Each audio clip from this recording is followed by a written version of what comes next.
Si c'est grand et que ça se passe à Los Angeles, alors ça se passe certainement à la Crypto.com Arena. Des Grammy Awards aux matchs de boxe en passant par les événements de lutte. Ce stade a vu défiler de très grands noms ces dernières années. Et maintenant, c'est un duo électrique qui débarque en la personne de Luka Doncic et DeAndre Ayton. Aujourd'hui, nous examinons ces deux joueurs, leurs parcours très différents, comment ils ont fini par porter ensemble le violet et l'or des Los Angeles Lakers et ce que ce duo pourrait signifier pour l'équipe. Mais avant de passer directement à Luka et DeAndre, nous devons revenir quelques étapes en arrière. Vous voyez, les Lakers sont une équipe qui a pour habitude de former des duos magiques qui donnent naissance à des moments magiques. Ils ne font jamais rien d'ordinaire. Autant que l'on s'en souvienne, chaque époque du basketball des Lakers a eu quelque chose de particulier en son cœur. Deux basketteurs capables de gagner des matchs tout seuls. Dans les années 80, c'était Magic Johnson et Karim Abdul-Jabbar. Au début des années 2000, c'était Kobe et Shaq qui menaient la danse. Et bien sûr, plus récemment, nous avons eu le glorieux roi LeBron James, qui réunit 3, voire 4 basketteurs dans un seul corps. Vous comprenez donc l'idée, les Lakers ont toujours été caractérisés par des duos imprévisibles. Et naturellement, la question que tous les fans se posent est « ces deux-là peuvent-ils porter ce flambeau ?» Eh bien, pour répondre à cette question, nous devrions examiner d'où ils viennent. L'histoire de Doncic ne commence pas à Los Angeles, ni même dans les environs. Il vient en réalité de la lointaine ville de Ljubljana, en Slovénie. Au début, il adorait jouer au football, mais devenu trop grand. Il a abandonné cette discipline au profit du basket. À l'âge de 13 ans, il quitte son domicile pour l'Espagne afin d'aller jouer au basketball au centre de formation du Real Madrid. C'est comme envoyer un collégien jouer avec des étudiants. Mais Luka n'a pas laissé la pression l'atteindre. Et à 16 ans, il jouait déjà contre des adultes en Euroleague, devenant ainsi le plus jeune joueur à faire ses débuts au club. 3 ans plus tard, il soulevait des trophées en tant que MVP de l'Euroleague. Puis, en 2018, la draft NBA est arrivée et Luka a décidé qu'il était temps de relever un nouveau défi. L'engouement était déjà bien réel. Il n'était pas un simple espoir européen, ce joueur était déjà un gagnant confirmé. Les Atlanta Hawks l'avaient initialement sélectionné, mais l'ont échangé avec les Dallas Mavericks contre Trae Young dans l'un des moments de porte coulissante les plus fous que nous ayons jamais vus dans le basketball moderne. Mais peu importe car il a explosé à Dallas. Tout le monde pensait que ce type serait le second Dirk Nowitzki, peut-être même meilleur. Il n'était pas seulement incroyablement bon, il était une référence. Il enchaînait les triples-doubles avec des involtures, comme si c'était la routine. Tout le monde en NBA le savait, on avait une star entre les mains.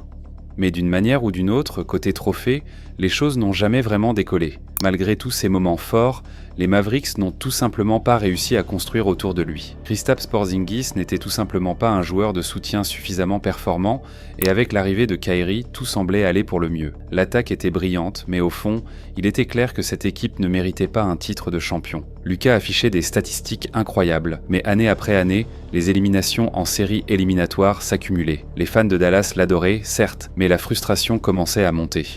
Il était déjà un héros culte. Mais serait-il tout ce qu'il serait ? Luka gâcherait-il ses meilleures années sans les bons seconds rôles ? Alors que Luka se débattait avec les attentes à Dallas, de l'autre côté de la draft, le premier choix avait sa propre histoire. C'est là qu'est arrivé DeAndre Ayton. Pour comprendre Ayton, il faut commencer aux Bahamas. C'est là qu'il a grandi avant même que le basketball ne soit dans ses pensées. Au début, le football était son sport. Mais quand on domine déjà les autres enfants, le terrain commence à nous interpeller. À 12 ans, il mesurait déjà 1,95 m. Les entraîneurs ont tout de suite compris qu'il ne s'agissait pas d'un simple grand gamin. Bientôt, Ayton quitta la maison et s'installa à San Diego pour suivre les cours de basket au lycée. Imaginez un peu, un jeune quittant les îles, soudain propulsé au cœur du basket américain.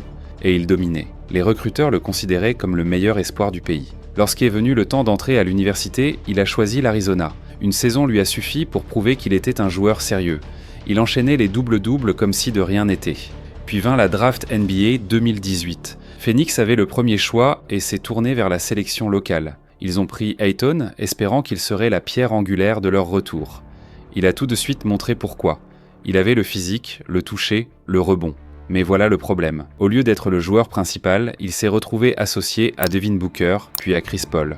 Soudain, Ayton était devenu le pivot d'un système bâti autour des arrières. Mais ça a fonctionné. En 2021, Ayton a joué un rôle crucial dans le parcours des Suns en finale. Il a sprinté, a réussi des lobes et a tenu bon en défense. Tout le monde a commencé à dire « c'est l'Ayton dont Phoenix rêvait ». Mais après ça, les choses ont mal tourné. Des problèmes contractuels, des disputes avec l'entraîneur, des questions sur son moteur. Les supporters des Suns voulaient qu'il domine chaque soir. Mais parfois, il semblait simplement se laisser porter. En 2023, les Suns ont finalement changé de camp. Ayton a passé 2 saisons à Portland.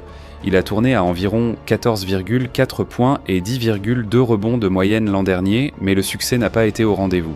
Mais ensuite, 2025 est arrivé et tout a changé. Samedi soir, le 2 février 2025, nous avons reçu cette nouvelle choquante. Dave, we're just receiving word of a massive trade in the NBA. The Lakers have traded Anthony Davis to the Dallas Mavericks in exchange for Luka Doncic. What? In a 3-team deal. You can listen to that on SportsCenter later on tonight. Luka avait finalement abandonné la frustration de Dallas et avait enfilé le violet et l'or, prêt à courir après les anneaux plutôt que les scores vides. Il s'agissait de l'échange le plus important et pourtant le plus inattendu, jamais vu dans l'histoire de la NBA. En 2020, l'ancien propriétaire des Mavericks, Mark Cuban, déclarait « Si je devais choisir entre ma femme et garder Luka chez les Mavs, je serais chez mon avocat en train de préparer un divorce. » Il n'était donc pas surprenant que le monde du basket ait été sous le choc. C'est arrivé la nuit dernière et nous avons dû nous réveiller avec une flopée de tweets au petit matin. Une folie absolue. Avec Ayton, les choses étaient un peu différentes. Son année avait commencé sans aucune équipe. L'ancien premier choix était soudain devenu agent libre, voyant la ligue évoluer sans lui. Pour un joueur autrefois considéré comme un futur pilier de la franchise, cela devait être douloureux. Mais alors que son histoire semblait s'effacer, les Lakers se sont présentés à lui avec un transfert controversé et retentissant. L'annonce de l'arrivée d'Ayton aux Lakers aux côtés de Doncic fut une grande surprise. Tous deux étaient d'anciens candidats à la draft. En 2018, Ayton était numéro 1 et Doncic numéro 3. Leur parcours en NBA était pourtant très différent. L'échange de Doncic aux Lakers marqua le début d'un été inattendu. Le fait qu'Ayton ait décidé de rejoindre les Lakers en tant qu'agent libre ne fit qu'accroître l'enthousiasme. Ayton assure un grand renfort à leur défense, absente la saison précédente. L'ambiance était également digne d'un jeu vidéo, comme le disait Ayton, aux côtés des talents de la génération qu'il avait affrontée. Mais pourquoi les Lakers avaient-ils fait des affaires aussi folles ? Eh bien, en 2025, ils semblaient avoir touché le fond. Le parcours de LeBron et Anthony Davis leur avait offert un titre de champion, mais la dynamique n'avait pas duré. Les blessures s'accumulaient, les transferts étaient à rester lettre morte et l'équipe semblait coincée. Pour une franchise bâtie sur des légendes et des bannières, être moyen n'allait jamais suffire. La direction savait qu'il lui fallait un nouveau visage pour l'équipe. Quelqu'un capable de prendre la relève une fois LeBron James terminé. Luka Doncic était le rêve. Tout le monde voyait comment il portait Dallas sur ses épaules. Ses statistiques étaient historiques, mais ses saisons se terminaient trop tôt. Les Lakers ont saisi leur chance. Si Luka était resté fidèle à Dallas, la frustration montait, l'équipe ne parvenant pas à construire un véritable prétendant autour de lui. Pressentant l'occasion, les Lakers ont tout donné. Choix, jeunes joueurs, flexibilité future, ils ont tout donné pour recruter Luka à Los Angeles. Et depuis qu'il a rejoint l'équipe, il a prouvé qu'il en valait la peine. Il a participé aux 5 matchs des playoffs NBA, affichant des statistiques incroyables pour l'équipe. En seulement 5 matchs, il a marqué plus de 130 points. Un seul homme. Mais bien sûr, une star ne suffisait pas. Les Lakers avaient besoin d'un partenaire capable d'équilibrer le jeu de Luka. C'est là qu'intervint DeAndre Ayton. Son passage à Portland prit fin avec un rachat de contrat, et il se retrouva soudain agent libre. Pour un ancien premier choix, c'était le creux de la vague. Pourtant, le talent était là. Ayton pouvait marquer à l'intérieur, protéger le panier et prendre des rebonds. Il lui fallait de la confiance et le bon système.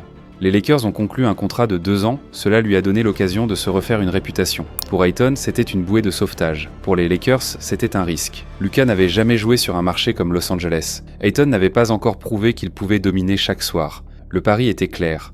Si ces deux-là trouvaient l'alchimie, le résultat pourrait être énorme. Les Lakers pariaient que la fougue de Luka et la taille d'Ayton pourraient se donner naissance au prochain grand duo de l'histoire de la franchise. Pour savoir si ce pari pouvait être payant, il faut observer la complémentarité de leur style. Luka Doncic joue à son rythme. Il n'est pas le plus rapide sur le terrain, et pourtant, il est le chef d'orchestre de tout. Il ralentit quand il le souhaite, accélère quand il voit une opportunité et semble toujours à l'aise. Donnez-lui un écran et il comprend parfaitement comment l'interpréter. Changez de direction et il punit les défenseurs plus petits au poste. Attendez là et il perçoit l'homme libre sans le remarquer. Et puis, bien sûr, il y a le pas en arrière à 3 points, celui qui fait hocher la tête des défenseurs. Luka fait de tout un examen, et la plupart du temps, la défense échoue. DeAndre Ayton a un style de jeu totalement différent. Il a créé un jeu axé sur la puissance et la présence dans la raquette. Il pose des écrans puissants, fonce vers les lignes de touche et se nourrit de rebonds. Placez-le sur un pick and roll et il se rapproche avec autorité. Lâchez-le sur le panneau latéral et il s'empare du tableau. En défense, sa taille modifie les tirs au panier et fait réfléchir les joueurs. Ayton n'est pas du genre à avoir besoin de mouvements sophistiqués. Son rôle est simple à comprendre. Agir, défendre dans la raquette et compléter des actions à l'intérieur. De plus, il a souvent été comparé à Hakeem Olajuwon. Leurs jeux sont complémentaires. Luka excelle lorsqu'il est entouré d'un grand joueur capable de réceptionner les lobes et de contenir la défense. Ayton lui offre cet exutoire. En même temps, Ayton n'a jamais été le genre de joueur capable de réussir ses propres tirs. Il a besoin d'un arrière qui lui envoie le ballon au bon endroit. Luka est cet arrière. Il simplifie le jeu pour Ayton, et Ayton simplifie la vie de Luka. Cela semble familier. Pensez à Steve Nash et Amar'e Stoudemire ou à Kobe et Shaq. L'un régularise le mouvement, l'autre apporte la force. Luka et Ayton n'en sont pas encore là, mais le modèle est évident. Feu et glace, adresse et taille, meneur de jeu et finisseur. À eux deux, ils pourraient bien former le duo que les Lakers espéraient. Les signes seraient toujours là, n'est-ce pas ? La saison 2023-24 de Luka Doncic avec les Dallas Mavericks a été particulièrement riche. Il a enregistré l'un des meilleurs scores individuels de la ligue, atteignant près de 34 points par match. Il a également frôlé le triple-double avec près de 10 passes décisives et 9 rebonds de moyenne par match. Il a également réalisé de bons tirs, en réussissant environ la moitié et près de 4 sur 10 à 3 points. Luka a eu la possession du ballon la plupart du temps car il était le joueur vedette de son équipe. Son jeu repose sur la possession du ballon. Et le plus beau, il percute, passe pour ses coéquipiers et marque de presque n'importe où sur le terrain. De son côté, DeAndre Ayton a également été impressionnant avec les Portland Trail Blazers en 2023-24. Il a enregistré une moyenne de 16,7 points par match et a capté environ 11,1 rebonds, ce qui le place automatiquement parmi les rebondeurs les plus performants de la ligue. Son efficacité est sa principale qualité. Comment ? Étant un géant, sa taille lui permettait de dunker, d'utiliser les lay-ups et les passes en retrait pour convertir la possession en points pour l'équipe. Il n'était pas la pièce maîtresse de l'attaque, mais à chaque occasion, même minime, il s'assurait de la concrétiser. Dès le premier jour du camp d'entraînement, la sensation pourrait être différente. Luka et Ayton n'auraient pas besoin de semaines pour se comprendre. On pourrait imaginer Luka ralentir le jeu, attendre que son pivot se mette en marche, puis placer le ballon exactement là où Ayton le voulait. Ayton pourrait finir fort, peut-être même esquisser un sourire, donnant l'impression qu'ils étaient déjà en phase. Les journalistes pourraient commencer à le souligner. Luka faisant des blagues, Ayton courant sur le terrain comme personne ne l'avait vu depuis des années. Rien ne paraîtrait forcé. Cela pourrait paraître naturel, comme s'ils savaient, tous deux, que c'était leur chance de renverser la situation. En pré-saison, les fans pourraient en avoir un avant-goût. Imaginez Luka lancer un lob à l'aveugle dans le trafic, Ayton le faisant s'envoler avec aisance. Le public perdrait le contrôle, même si cela ne comptait pas grand-chose. Quelques soirs plus tard, Ayton prépare une interception difficile. Luka attire 2 défenseurs et lance le ballon pour un dunk facile. Ce genre de jeu ferait le buzz sur les réseaux sociaux. On pourrait dire que les Lakers ont enfin un plan. Une fois la saison lancée, cette alchimie pourrait à nouveau briller. Luka contrôle le rythme comme toujours, Ayton s'en nourrissant. Un soir, Luka réalise un triple-double tandis que Ayton inscrit 20 et 15 points. Le tableau des statistiques paraît très solide, mais l'essentiel serait la fluidité du jeu. Luka n'aurait pas besoin de forcer les tirs, et Ayton ne resterait pas les bras croisés. Ils se renforceraient mutuellement. Les fans ont pu s'y intéresser rapidement. Des clips de leurs pick and rolls sont devenus populaires, avec des légendes telles que Nouvelle Ville de Lob, où Luka a enfin trouvé son grand joueur. Après des années difficiles, les fans des Lakers pourraient enfin retrouver un peu de vie. Les analystes, bien sûr, préviennent que l'alchimie initiale ne survit pas toujours aux playoffs. Pourtant, on ne peut s'empêcher de se demander si ce n'est pas le début d'une aventure vraiment exceptionnelle pour les Lakers. Et pourtant, il ne faut pas sombrer trop vite dans l'euphorie.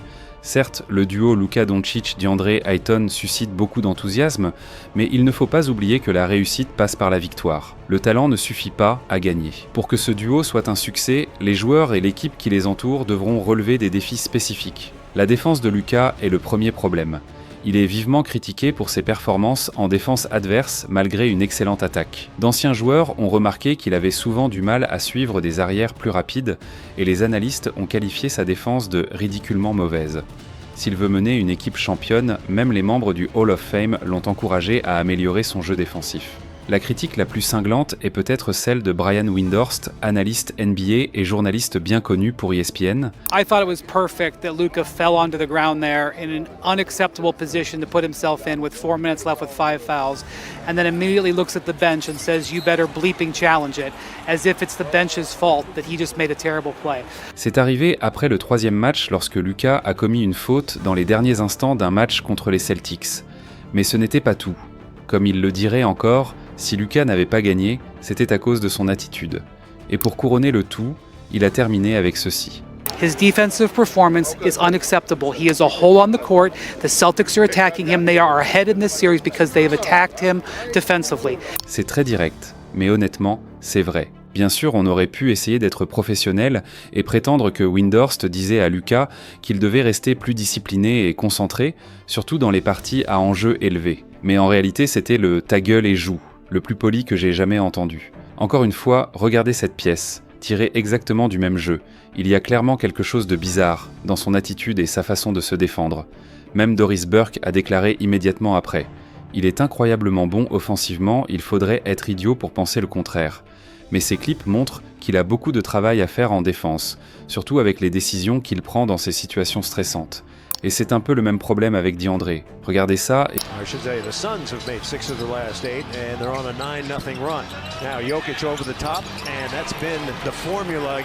Et puis ça.